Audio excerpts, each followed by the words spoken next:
Sekejap, Ultraman tiru Ben 10? Ya betik!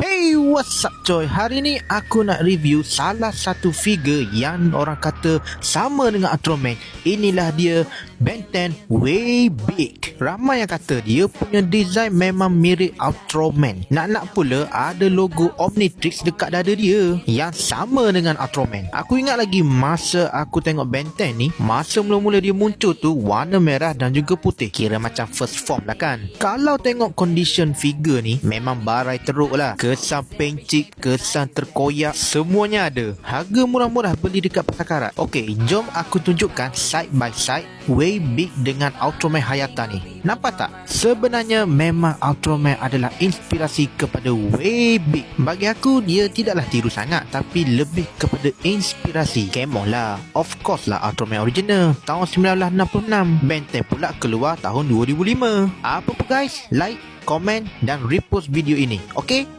Bye.